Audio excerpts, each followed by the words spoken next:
Not giving that goal away. Nah, it's just, I was saying to Shanks, he scores enough, he could have given me it, but nah, it's just the way it is. As long as we win, if it goes in the net, it's a tough games. I think, especially here, teams coming, it's difficult to break them down. We've seen it at Livingston where Kenny come on and scored at the end, and it's always going to take something like that to happen to get a goal and settle us down, and I'm just happy it went in, if anything.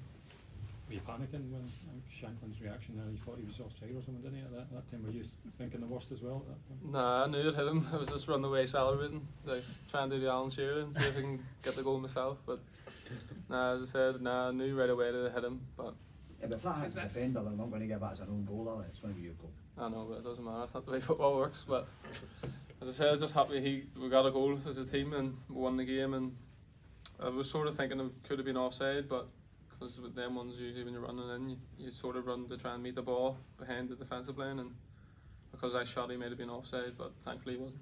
Was that a worry? Because it's kind of the way the game's going. That you get some the celebrations are a bit subdued because everybody kind of was waiting to see. Yeah, like at the time, I thought I seen someone behind him, because like any time we played him behind him, they were dropping really deep, and that's why the cutback eventually worked. And I was just hoping. I thought I caught a glimpse, because when I shot, I looked up, I seen it hitting Shanks and I seen someone. But with VAR lines these days, it can be your shoulder and stuff offside, so you still are a bit nervous. But thankfully, it was a goal. You sense you are building a bit of momentum now. 3 league wins in the spin for the first time since nearly 2 years. Yeah, I didn't actually realise that until Nezzy told us about it before the game, and we know we're a good team, and that's sort of things we should be doing regularly, and that's what we need to build on. We need to just be consistent in what we're trying to do and get better with everything we're trying to do, and pick up the right spaces and know what way each other plays. And I think the longer you keep sort of starting 11 together and stuff, you can sort of build that even more, and it's just good we've done that. Now we're trying to get 4. I don't know when the last time we won 4 was, but hopefully it's next week. What's it like for you personally, because you've had to be patient, get back into the team firstly, and obviously now contributing, and whether it's an assist or a goal today or whatever it is, you've had to just wait for your chance. Yeah, it's obviously as a football you want to be playing, and I feel like I can help the team.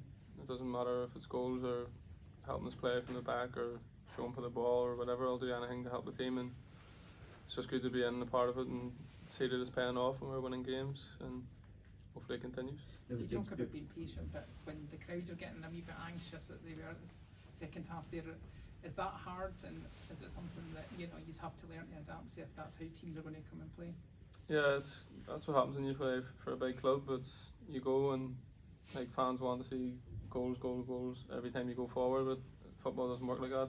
As I said, even the Livingston game is the same. It's teams come, and obviously they're good at defending. It's hard to break them down. You just need to keep trying, and keep doing the right things, and believing eventually it's going to pay off. And I know when there's like backwards passes, that we don't pass it backwards. Like we don't want to pass it backwards. It's just that's what you need to do sometimes, because they bring their whole team to one side of the pitch. You need to try and do it as quick as possible to get to the other side, to get someone with a bit of time and space, and that's when you need to make stuff happen. So you need to get used to it when you play for a big club, and that's just the way it is. When you, as you get more, as you get older in the game and you learn a lot more stuff, do you find that when there's teams dropping off and sitting like that, you respect the game more the way you're starting to play now? Yeah, I think everyone knows that the only thing that's good for me is it was never quick, so the older I get, I'm not going to get any slower, but it's just, if anything now, they get older, you try and help other people, and like Alex, Larry, he's got all the quality in the world, and you just sometimes he tries to drop deep and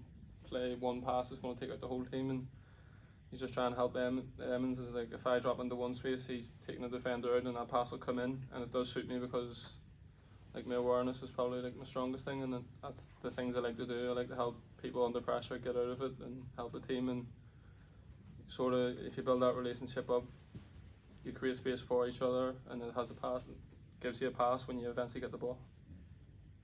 So how's the kind of relationship you've got with Shankland as well at the moment? What's it like to play with him?